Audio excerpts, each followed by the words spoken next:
किसी के दिल में बस एक ख्वाब होता है। जीवन में अभी असली उड़ान बाकी है मेरे दोस्त। हमारे इरादों का इम्तिहान बाकी है मेरे दोस्त। अभी तो नापी है हमने थोड़ी मुट्ठी भर जमीन, अभी तो माफने को पूरा आसमान बाकी है मेरे दोस्त। डीके एजुकेशन अड्डा पर आप सभी का स्वागत है। मैं आपका होस्ट डीके बॉस। आज का जो बहुत ही महत्वपूर्ण टॉपिक होने वाला है संविधान, और संविधान में एक एक पॉइंट सोने के माफिक है। एक भी पॉइंट ऐसा नहीं होगा जहां से आपको लग रहा हो कि एग्जाम की दृष्टि से इग्नोर करने लायक है। एक एक पॉइंट ऐसा होगा जो सजो के रखा है मैंने बिल्कुल आप लोगों के लिए। चलिए हम संविधान को समझते हैं। आज बिल्कुल समान संविधान के जो समान पॉइंट हैं एग्जाम की दृष्टि से, वेरी इंपॉर्टेंट पॉइंट है, आज हम उन पर चर्चा करेंगे। सही है। चलिए, संविधान होता क्या है भाई? अगर मोटे हिसाब में हम बात करें, एक ऐसा नियम या एक कानून होता है, नियम कह सकते हैं, कानून की एक किताब रख दी जाती है उनने कि भाई इसका पालन करना, और इसी के अनुसार हमारा पूरा देश चलेगा। इसके नागरिक और सरकार दोनों लोग इसके अंतर्गत ही काम करेंगे। कौन सा काम सही है, कौन सा गलत है, ये इसका डिसीजन कौन लेगा? भाई हमारा संविधान लेगा। किस चीज़ का सम्मान करना चाहिए, कैसा क्या करना चाहिए, कौन करेगा इसका? हमारा संविधान। तो हमारी संविधान एक लिखित संविधान है और दुनिया का सबसे बड़ा संविधान है। चलिए इसके मोस्ट इंपोर्टेंट बिंदुओं पर हम बात करते हैं। ये इसकी कुछ मोस्ट डेटे हैं। ये एग्जाम की दृष्टि से ऐसे मान लीजिए एक इन तीन में से एक कोई सा भी एग्जाम है, चाहे हाल फिलहाल में कोई भी एग्जाम हो, इन तीन में से एक ही आ जाएगा। अब हम बात करते हैं, ये ऊपर विषय हैं, ये डेट है और ये इसके प्रमुख बिंदु है। अब बात करें हम कैबिनेट मिशन। कैबिनेट मिशन क्या था? कैबिनेट मिशन का ये था कि देश आज़ादी से पहले ये एक डिसीजन ले लिया गया था कि भाई अब हिंदुस्तान के लिए आज़ाद करना होगा और उसका एक अपना संविधान होगा। तो ये इंग्लैंड से आया था कैबिनेट मिशन, वहाँ की संसद ने भेजा था। इसके 3 सदस्य थे, लॉरेंस, क्रिप्स और अलेक्जेंडर। ये 1946 में आए थे।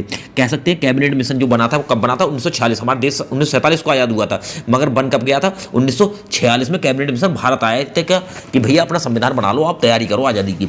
अब इसकी पहली बैठक कब हुई थी? ये 9 दिसंबर 1946 को हुई थी। भैया देखो, देश बेशक हमारा 1947 को आज़ाद हुआ था, परंतु संविधान की जो तैयारी थी, जो अंग्रेजों की तरफ से एक तैयारी चल रही थी कि भाई हाँ भी आपको आज़ाद करेंगे और आप अपना संविधान बनाइए। तो ये जो संविधान था हमारा, उसके अंतर्गत 9 दिसंबर 1946 को पहली बैठक हुई थी। और उस दिन क्या था, अध्यक्ष कोई था नहीं, तो एक टेम्परेरी अध्यक्ष सच्चिदानंद सिन्हा जी को बना दिया गया था, अस्थायी रूप में अध्यक्ष बना दिया गया था। सही है, स्थायी नहीं थे, मगर ये 2 दिन के लिए रहे थे।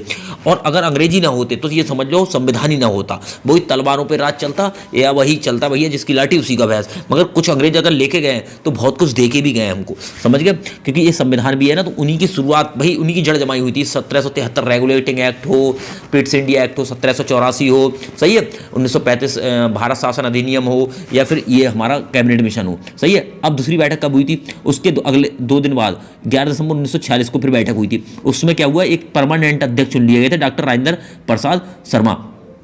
और उसकी खास बात थी, उसी दिन डॉक्टर BN राव को सलाहकार नियुक्त कर लिया गया था।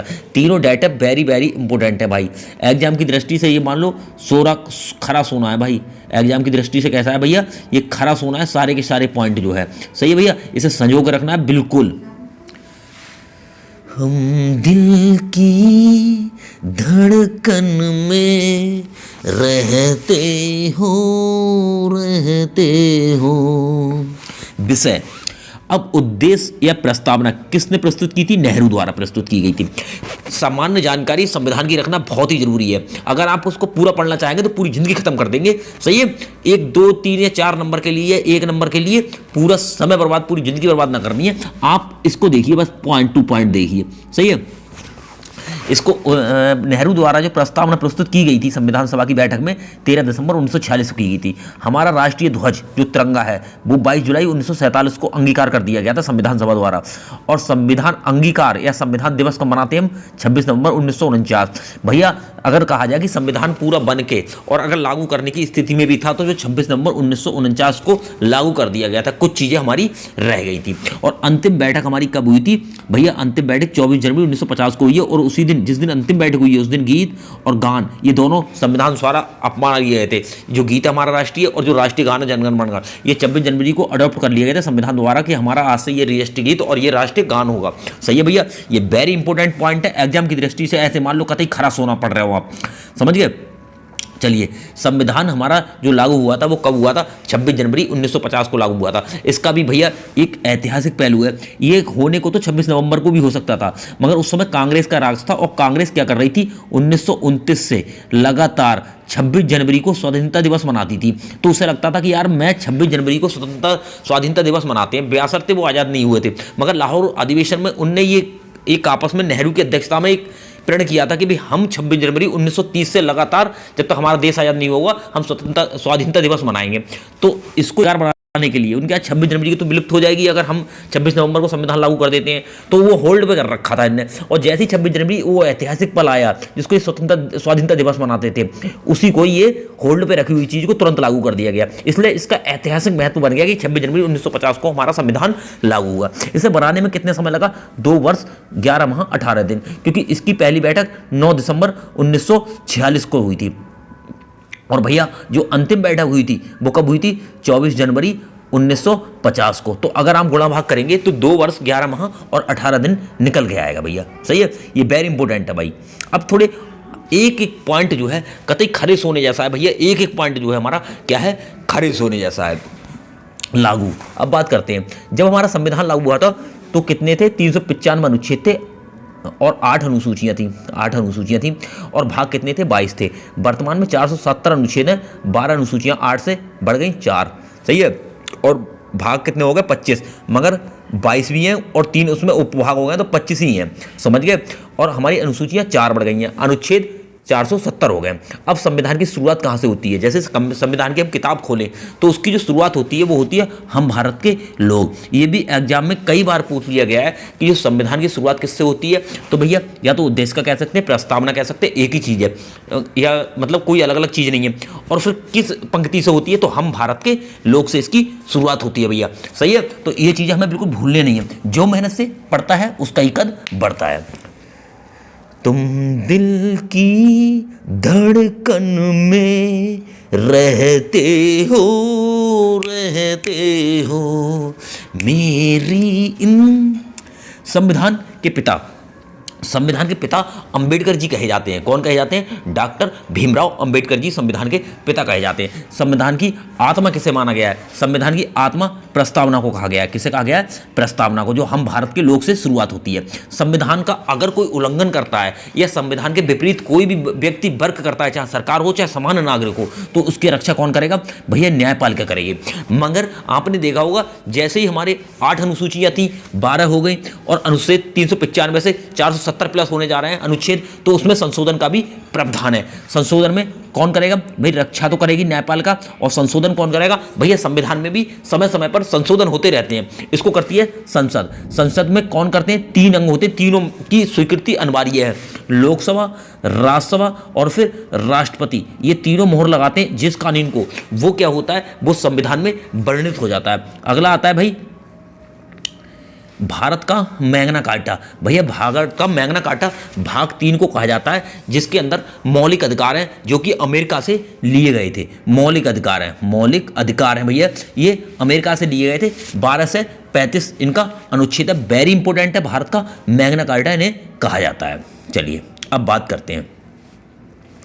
असल में हमारे जो संविधान में है वो उधार का थैला ही कहा जाता है। इसमें जो पॉइंट है इधर उधर देशों से, जो हमारे बहुत ही ज़्यादा मतलब जो हमारे संविधान बनाने वाले विधिवेत्ता थे, उनने क्या किया, जो अच्छी अच्छी चीज़ें थी वो अदर देशों की, जो किसी का कुछ पकड़ा के जो अच्छी अच्छी चीज़ों से एक मॉडिफाई कर दिया गया।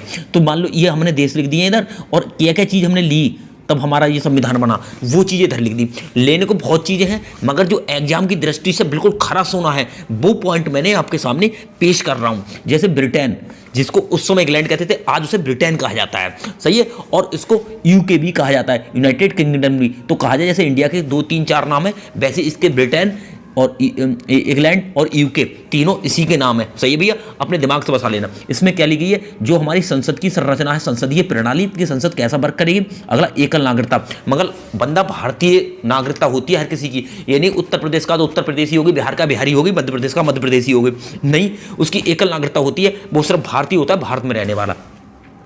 अमेरिका से क्या रह गए थे, वेरी इंपॉर्टेंट है भाई। मैं यहाँ शॉर्टकट क्या करूँ, शॉर्टकट तो मैंने पहले ही कर दिया था, सही है। अमेरिका से मूल अधिकार लिए गए थे भैया। ये जो स्लाइड आपको पूरी दिख रही है ना, ये मान लो कतई खरा सोना है, एक पॉइंट कतई खरा सोना चुन के रखा है मैंने भैया।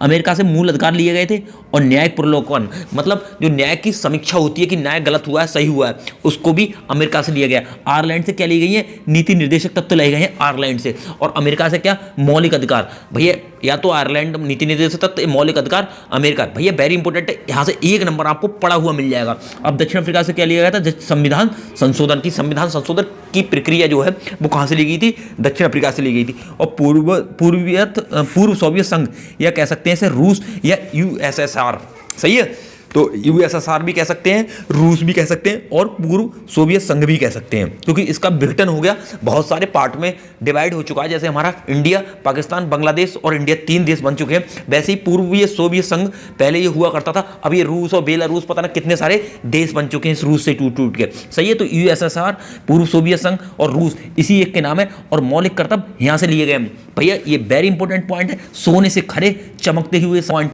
है। कोई ऐसी जीएस नहीं है कि टुच्ची मुच्ची जीएस है, और ना आपको फालतू पढ़ाई जा रही है कि अगर मैं बहुत सारा आपको संविधान दे दूं तो जो मौके की चीज़ें होंगी सब निकल जाएंगी आपके दिमाग से, आपको लगेगा यार हम क्या पढ़ना था और क्या पढ़ लिया हमने, सही भैया। तो ऐसी कोई चीज़ नहीं निकाली जा रही है आपके माइंड से। चलिए, अब कनाडा से क्या लिया गया था, शक्ति का विभाजन और राज्यपाल की नियुक्ति। जर्मनी से आपातकालीन में मूल अधिकार निलंबित, आपातकाल में मूल का अधिकार निलंबित होंगे, जर्मनी से लिया। ऑस्ट्रेलिया, वेरी इंपॉर्टेंट है भैया, समवर्ती सूची, वेरी इंपॉर्टेंट।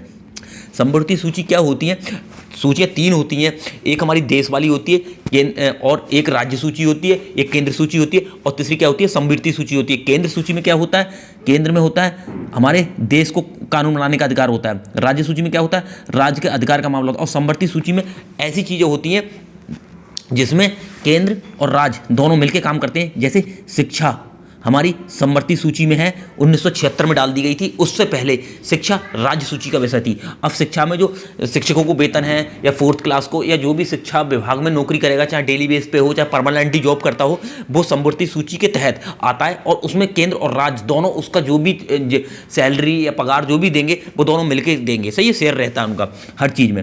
अब आते हैं फ्रांस, गणतंत्रात्मक व्यवस्था। जापान, विधि द्वारा स्थापित प्रक्रिया।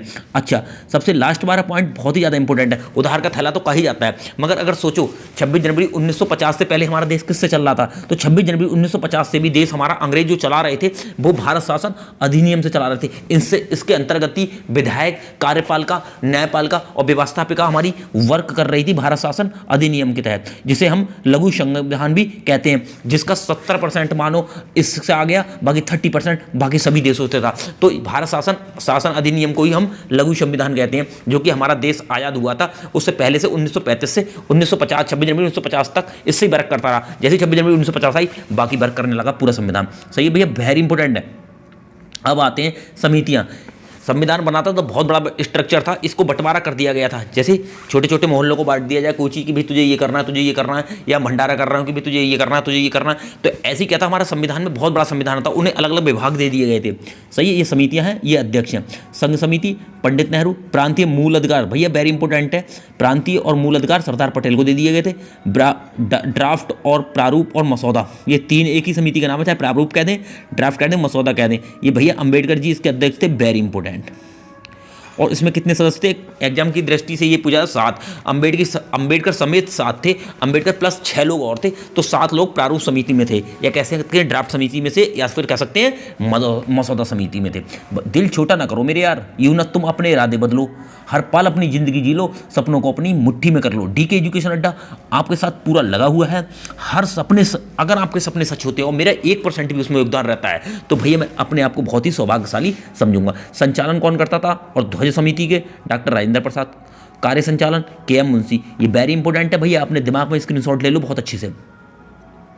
हमारे संविधान का स्वरूप क्या है, स्वरूप मतलब उसका रूप क्या है, तो कहता है संपूर्ण प्रभुत्व संपन्न, मतलब प्रभुत्व संपन्न है, किसी भी देश, कोई भी देश इसके मामले में दखल अंदाजी नहीं दे सकता। ये नहीं हो सकता कि अगर हम कोई भी कानून संसद के द्वारा पास हो रहा है और भैया कोई तगड़ा देश आ जाए हैवी वाला, वो कहे अरे भाई क्यों चुटकियों में खत्म कर दे हमारे यहाँ का संविधान।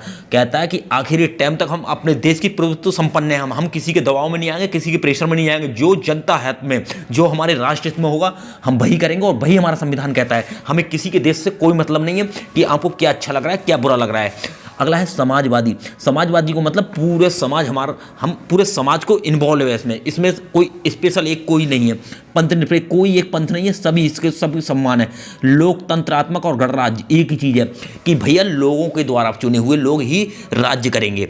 मतलब लोकतंत्र गणराज्य का मतलब है राजतंत्र बिल्कुल फिनिश है कि राजा का पुत्र राजा बनेगा, ये कोई मतलब ही नहीं रह गया। लोगों के द्वारा चुने हुए लोग, आज कोई भी बंदा डीएम बन सकता है, एसडीएम बन सकता है, मुख्यमंत्री बन सकता है, प्रधानमंत्री बन सकता है, राष्ट्रपति बन सकता है, कोई भी बंदा झोपड़ी में रहने वाला भी, तो वो क्या हमारे संविधान की देन है, हमारे एक सिस्टम है भाई, हमारा यहाँ संविधान है, हम कुछ भी बन सकते हैं। सही है भैया, आपको राजतंत्र लोकतंत्र नहीं है तो ये क्या है, हमारा एक स्वरूप बन गया। ये 4 5 6 लाने, ये कहने को तो ये 5 लाइनों ने पूरा स्वरूप बता दिया कि भैया दुनिया को बता दिया कि हम चुने हुए लोग हैं। लोग हमारे पास 130 करोड़ 120 करोड़ 121 करोड़ लोग हैं, इन लोगों की सरकार है, किसी एक व्यक्ति की पर्टिकुलर कोई सरकार नहीं है।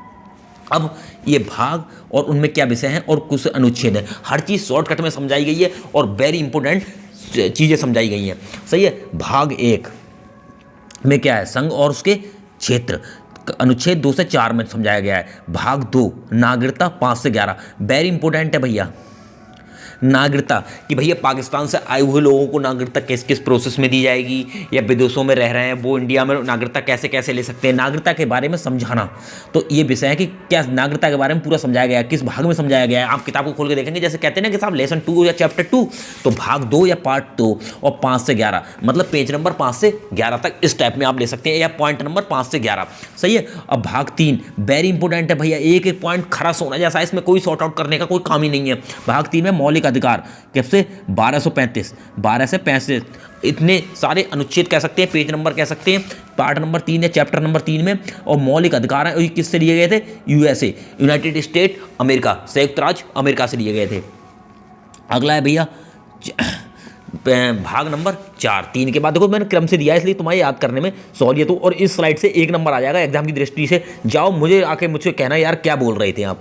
प्रश्न भाग नंबर 4 में क्या है, नीति निर्देशक तत्व, ये 36 से 51 में भैया हैं। सही है, किसमें है, 36 से 51 अनुच्छेद में। ये किससे लिए गए थे, ये आयरलैंड से लिए गए थे। सही है, सब कुछ सुधार का थैला है भैया।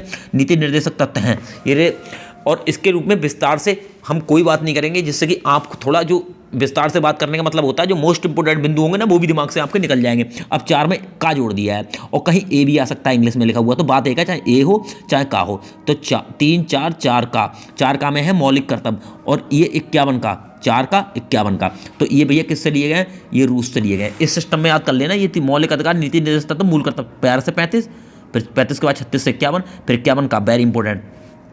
और नीचे देखो क्या लिखा है, मूल कर्तव्य 42 में संशोधन द्वारा 1976 में जोड़े गए। मतलब कहने का यह है, जब हमारा संविधान मूल संविधान था उसमें मूल कर्तव्य नहीं थे, मौलिक अधिकार तो थे मगर मूल कर्तव्य बिल्कुल भी नहीं थे, बल्कि 1976 में 42 में संशोधन के तहत जोड़े गए थे भैया। दिल की धड़कन में रहते हो। भाग 5 विषय क्या है, संघ और अनुच्छेद 52 से 51, कोई इतना इंपॉर्टेंट नहीं है।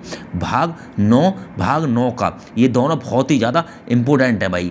ये इंपॉर्टेंट, ये तो ज़्यादा इंपॉर्टेंट नहीं है परंतु ये बहुत इंपॉर्टेंट है भाई। इसमें क्या है, भाग 9 में पंचायत, मतलब कह सकते हैं हमारी ग्राम पंचायत को जो है, जो हमारे गांव में प्रधान बनते हैं, बीडीसी मेंबर बनते हैं, जिला पंचायत अध्यक्ष बनते हैं, त्रिस्तरीय पंचायत चुनाव होते हैं, 3 स्टेप में गुजरते हैं, वो 3 कवर होते हैं।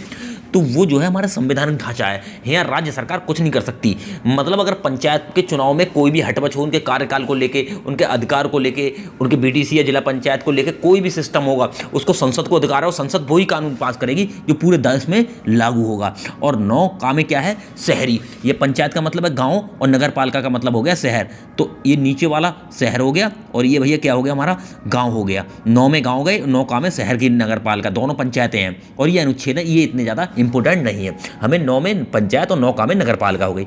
11 में संघ और राज संबंध, 15 में निर्वाचन की प्रक्रिया, और 17 में राजभाषा, वेरी इंपॉर्टेंट है भैया, वेरी इंपॉर्टेंट है। नगर पालिका, पंचायत और राजभाषा 351 में भी, ये भी वेरी इंपॉर्टेंट है। और आपातकाल 18 में, आपातकाल प्रावधान, ये किस में है, ये वेरी इंपॉर्टेंट अनुच्छेद है 362 से 52 से 360 में आपातकाल का प्रावधान है, भाग नंबर 18 में भैया, वेरी इंपॉर्टेंट है। जिस जिस पर जग हंसाए उसी ने इतिहास रचा है। डीके एजुकेशन अड्डा आपका स्वागत करता है। संविधान संशोधन भाग 20 और अनुच्छेद 368 में, ये भी इम्पोर्टेंट है और ये तो वेरी इंपॉर्टेंट है भैया। संक्षिप्त नाम और हिंदी का वर्णन भाग 22 में 393 से 395 तक, ये भैया हिंदी का वर्णन किया गया है। अब मैंने आपको बता दिया कि अनुच्छेद और भाग ये चीज़ एक अलग होती है। फिर क्या हुआ, उससे अलग अनुसूचियाँ रखी गई हैं। यहाँ अनुच्छेद और इसका भाग से कोई मतलब नहीं होता है, उसके विषय अलग हैं और इसके विषय अलग हैं। अब वेरी इंपॉर्टेंट अनुसूचियों पे बात करेंगे। वैसे तो वर्तमान में अनुसूचियाँ हमारे पास 12 हैं, मगर हम टोटल 12 नहीं पढ़ के हम मोस्ट पढ़ेंगे, क्रीम पकड़ेंगे। हम क्रीम के चक्कर में ऐसा ना हो सब पढ़ें तो एक भी हमारा सब निकल जाए। सही है। 1 में संघवार राज क्षेत्र, 2 में वेतन भत्ते। किसके वेतन भत्ते? जो हमारे पदाधिकारी होते हैं, जैसे राष्ट्रपति, प्रधानमंत्री, मंत्रिमंडल, मुख्यमंत्री, राज्यपाल, IAS अधिकारी और जो बड़े बड़े हमारे बहुत हाई लेवल के हाई कमीशन वाले, चाहे हमारे नेता हों, राजनेता हों, या फिर कह सकते हैं अधिकारी, IAS अधिकारी, IFS टाइप के अधिकारी हों। कैसे उनकी शपथ ग्रहण का क्या प्रोसेस होगा, ये हमारा अनुसूची 3 में बताया गया है कि भाई शपथ कैसे राष्ट्रपति कौन दिलवाएगा, या मुख्य न्यायाधीश को कौन दिलवाएगा, हाईकोर्ट के मुख्य न्यायाधीश को, या फिर राज्यपाल को कौन दिलवाएगा, मुख्यमंत्री को शपथ कौन दिलवाएगा। तो शपथ का पूरा प्रोसेस बताया गया है अनुसूची 3 में। अनुसूची 5 में अनुसूचित जाति का प्रशासन, अनुसूचित जाति में प्रशासन मतलब अनुसूचित जो जाति उसके से संबंधित जो भी है वो अनुसूची नंबर 5 में दिया गया है। और अनुसूची 7 में दिया गया है विषय वितरण, कि केंद्रीय कौन से विषय हैं, राज्य के कौन से, और संवृत्ति। मतलब मैंने बताई केंद्र सूची, राज्य सूची, संवृत्ति, 3 सूचियां होती है। 3 सूची पर केंद्र के कौन से विषय हैं जिस पर पूरी अथॉरिटी है, राज्य के कौन से विषय हैं जिस पर उसे पूरी अथॉरिटी है, और प्लस संवृत्ति सूची का मतलब होता है केंद्र और राज्य दोनों ही उस पर कानून बना ले। मेरे भाई इस लेक्चर को सुनते रहिए और नंबर यहाँ से बरस रहे हैं। डीके एजुकेशन अड्डा पर आप बने रहिए। अनुसूची 8, इसमें 22 भाषाओं का वर्णन है और भैया वेरी इंपॉर्टेंट है, ये वेरी इंपॉर्टेंट है भैया।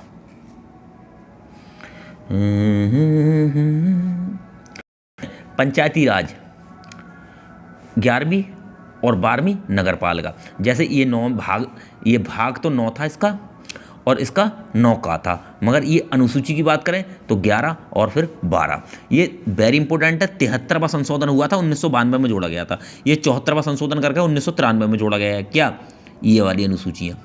सही है, संशोधनों का, क्योंकि संविधान में तो संशोधनों का तभी तो जोड़ी जाएगी जब संविधान में जो चीज़ है ही नहीं। सही है।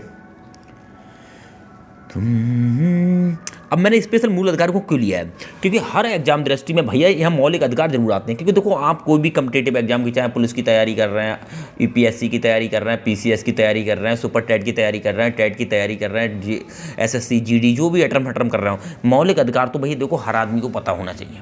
इसलिए पेपर बनाने वाला कहता है कि यार क्या पता, इसे मौलिक अधिकार पता नहीं। मतलब अगर आपको संविधान की नॉलेज रखनी है तो भैया मौलिक अधिकार आपके लिए बहुत ही ज़्यादा इंपॉर्टेंट रह जाते हैं। इसलिए मैंने इनको अलग से लिया है भैया। इसके लिए आप थोड़ा ये फोकस रखना है, यहाँ से 1-2 नंबर आना ही आना होता है कि इंसान को अपने मौलिक अधिकार क्या पता है, क्या आपका हनन हो रहा है, क्या पता आपको, तो हनन तो ना हो रहा है, तो ये चीज़ें आपसे परखी जा रही है। सही है। मौलिक अधिकार भाग 3 में है और इनमें 1235 अनुच्छेद में, मतलब पूरा सिस्टम में रखा गया है, 12 से 35 के बीच में है। और स्रोत क्या है, अमेरिका से लिए गए हैं, जिसको यूनाइटेड स्टेट अमेरिका कहते हैं। अनुच्छेद 14 में क्या है, विधि के समक्ष समानता।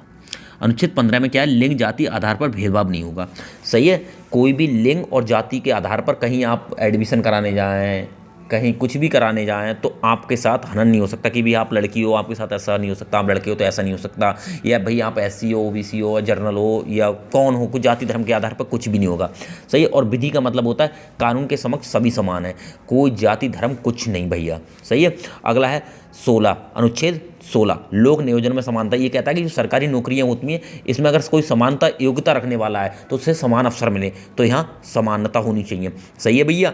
तो ये जो है अनुच्छेद 16 कहता है। अनुच्छेद 17 में क्या है, अस्पृश्यता, मतलब जो छुआछूत है हम मानते हैं ना, इसका बिल्कुल अंत होना चाहिए। बहुत छुआछूत थी भाई, हमारा पूरा सिस्टम इतना बुरा था कि अब कुछ कह नहीं सकते, पानी तक नहीं पी सकते थे, बहुत ही छुआछूत थी।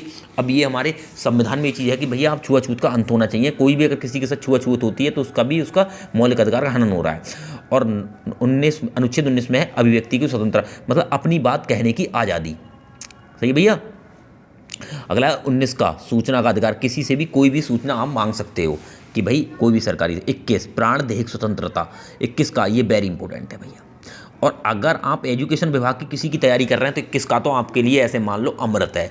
इसमें क्या है, 6 से 14 वर्ष वाले बच्चों को निःशुल्क व अनिवार्य शिक्षा का प्रावधान है। ये 86वां संशोधन था जो कि 2002 में हुआ था। सही है, उससे पहले शिक्षा एक मौलिक अधिकार नहीं थी। अब आप कोई भी बच्चा अगर एडमिशन करवाने जाता है, 6 से 14 वर्ष वाला है, तो प्राथमिक जो विद्यालय परिषदीय विद्यालय होते हैं तो वो मना नहीं कर सकते, क्योंकि उसका निःशुल्क व अनिवार्य शिक्षा का उसका अधिकार है और फ्री में मुफ्त में एडमिशन करना पड़ेगा। और अगर इस उम्र के बच्चा कोई रह गया अनपढ़ तो समझ लो गाज गिरना बिल्कुल तय है।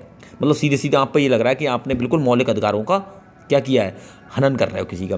23 का बलात्श्रम। सही है, आप ऐसी बेगारी नहीं करा सकते, सही है, किसी से ज़बरदस्ती में। और अनुच्छेद 24 में क्या है, 14 वर्ष के कम आयु बच्चों पर कारखानों में जो है रोक लग गई है कि फैक्ट्री में 14 वर्ष के या भट्टो उट्टो पे काम नहीं कर सकते। अनुच्छेद 32 में क्या है, संवैधानिक उपचारों का अधिकार, संवैधानिक उपचारों। और इसे ना अंबेडकर जी ने आत्मा, वैसे हमारे संविधान की आत्मा प्रस्तावना उद्देश्य का है, मगर अंबेडकर जी मानते थे कि संवैधानिक उपचारों का अधिकार जो अनुच्छेद 32 है, ये भैया इसको आत्मा मानते थे वो। अब बात करते हैं प्रमुख संशोधन। भारतीय संविधान में जो पहला संशोधन हुआ था वो 1951 में हुआ था। मतलब 1950 को लागू हुआ और जस्ट अगले साल को 51 में क्या हुआ, इसमें संशोधन हो गया पहला ही। और सबसे बड़ा जो संविधान संशोधन हुआ था वो 42वां 1976 था, और इसको लघु संविधान भी कहते हैं, ये ध्यान रखना, क्योंकि ये सबसे बड़ा था। बहुत चीज़ें जोड़ी गई थी, प्रस्तावना में जुड़ी थी, मौलिक कर्तव्य जुड़े थे, और शिक्षा को समवर्ती सूची में भी इसी वर्ष डाला गया था, इसी संविधान संशोधन के तहत। सही है भैया, तो ये चीज़ें बहुत इंपॉर्टेंट है। इसमें क्या हुआ था, 3 नए शब्द जुड़े थे। समाजवादी, पहले इससे पहले समाजवादी नहीं था हमारे प्रस्तावना में, वो उसका जो संविधान की शुरुआत में। धर्मनिरपेक्षता और अखंडता, ये शब्द 3 जोड़े गए थे, इससे पहले नहीं थे। ये किस में जोड़े गए थे, 42वें संशोधन 1976 में। अगला है शिक्षा को समवर्ती सूची में डाला गया था इसी के तहत, और प्लस मौलिक कर्तव्य भी जोड़े गए थे हमारे। सही, कि हमें क्या क्या कर्तव्य है देश के प्रति हमारे, कि राष्ट्रगान पे हमें खड़े हो रहना है, राष्ट्रगान का सम्मान कर रहा है। सही है।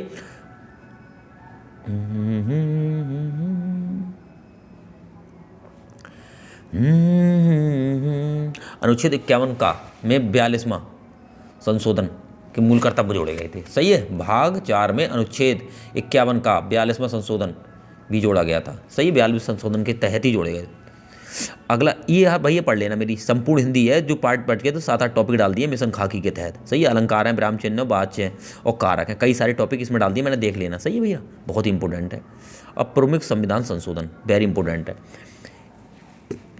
61वां हुआ था 1989 में। इसमें के तहत क्या हुआ था, मताधिकार की आयु पहले 21 थी, 21 को घटा कितनी कर दी गई भैया, 18 कर दी गई।